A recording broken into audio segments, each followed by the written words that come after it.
Olá a todos vocês. Bom, gente, mais um vídeo, continuação lá de Nicéia, mas agora não é de Nicéia. É um outro conteúdinho também, que aí eu vou deixar para vocês tirar suas devidas conclusões, que o conteúdo aqui também é bom. Bom, o trabalho de Tischendorf. Tischendorf, vocês vão saber quem foi Tischendorf, depois vou trazer a bibliografia. Primeiro, vou colocar conteúdos, o qual ele descobriu.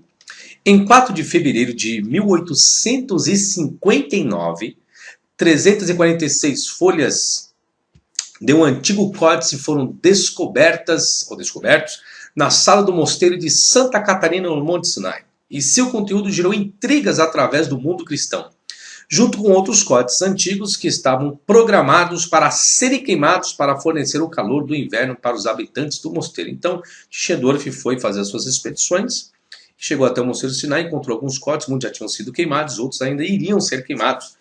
E ele achou uma relíquia muito boa. Pergaminhos escritos em grego que contém tanto o Antigo como o Novo Testamento foram descobertos nesse mosteiro. Mais tarde, arqueólogos dataram sua composição por volta do ano 380 d.C. Ele foi descoberto pelo Dr. Constantino von Tischendorf em 1815, a trajetória dele, a vida dele, a 1874. Um brilhante e piedoso biblista alemão, o qual ele denominou esses achados de códice sinaítico. Tischendorf foi professor de teologia e dedicou toda a sua vida ao estudo das origens do Novo Testamento, e seu desejo era ler todos os textos cristãos antigos.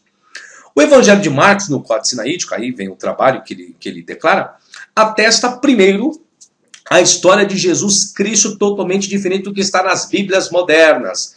O Códice inicia sobre a pessoa de Jesus com cerca de 30 anos de idade, então o Códice iniciaria em Marcos capítulo 1, versículo 9. É isso que ele identificou. E não faz menção de Maria e muito menos o nascimento virginal e também o assassinato dos meninos por Herodes em massa. Palavras que descrevem Jesus Cristo como Filho de Deus não aparecem na abertura da narrativa como faz as edições de hoje, em Marcos 1:1. E a árvore genealógica moderna, traçando uma linhagem messiânica até o rei Davi, não existe em todas as versões antigas, assim como as agora chamadas profecias messiânicas, no total de 51 atestações. O Códice Sinaítico carrega uma versão conflitante dos eventos em torno da ressurreição de Lázaro, e revela uma omissão extraordinária que mais tarde se tornou a doutrina central da fé cristã. As aparições da ressurreição de Jesus Cristo e sua ascensão no céu. Também não constam isso. O aspecto sobrenatural de Jesus Cristo ressuscitado não está em nenhum evangelho antigo de Marcos, assim como a parte final do evangelho. Não existem. A igreja afirma que a ressurreição é o argumento fundamental para a fé cristã. Então aqui é a bibliografia. Nenhuma atestação há de Jesus Cristo ressuscitado em qualquer dos primeiros evangelhos de Marcos. Isso não é apenas agora no Códice Sinaítico. Os pais, afirmam a mesma coisa. A ressurreição e a ascensão de Jesus Cristo é a condição sine qua non do cristianismo. Ou seja, se o primeiro evangelho é Marcos e não registra, da onde os outros tiraram essas informações? Não dizem que Mateus e Lucas dependem do evangelho de Marcos? Se Marcos não traz, de onde tiraram? Bom, vamos continuar a leitura. Os versículos da ressurreição nos evangelhos de hoje de Marcos são universalmente reconhecidos como falsificações e a igreja concorda, dizendo que a conclusão de Marcos não é genuinamente reconhecida. Quase toda a seção é uma compilação tardia. Tá aí, tá? A enciclopédia bíblica e tal. Até a católica também. Destemido, no entanto, a igreja aceitou a falsificação em seu dogma e tornou a base do cristianismo. Tudo vem de lá. Foram fazendo o que quiseram fazer. A tendência de narrativas da ressurreição fictícia continua. O último capítulo do Evangelho de João é uma falsificação do século VI, inteiramente dedicada a descrever a ressurreição de Jesus aos seus discípulos. A igreja admite. A única conclusão que pode ser deduzida a partir disso é que o capítulo 21 foi posteriormente adicionado e, portanto, deve ser considerado como um apêndice do Evangelho. Tá aí a bibliografia, tá? Então, para ninguém achar defeito. O Evangelho de Lucas é o mais longo dos evangelhos canônicos, entretanto, inclui uma adição do século XV, totalizando cerca de 8.500 palavras, ou seja, de Lucas a 9:51 até o capítulo 18, versículo 14.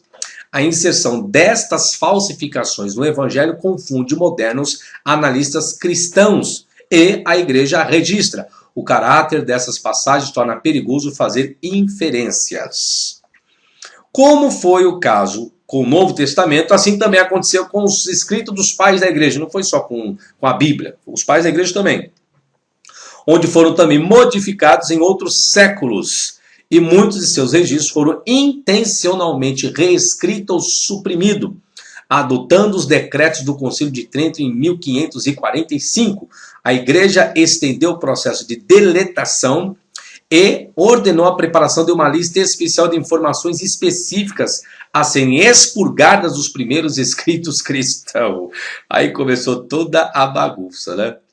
Em 1562, o Vaticano estabeleceu um escritório especial chamado Censura Expurgatórios. Seu objetivo era proibir a publicação de passagens errôneas dos primeiros pais da igreja, que levou declarações contrárias à doutrina moderna. Aí cada um vai fazendo o que quer.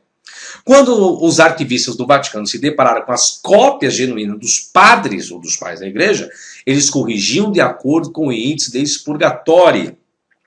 Vamos continuar aqui embaixo. Então, tudo foi fazer modificação a seu bel prazer.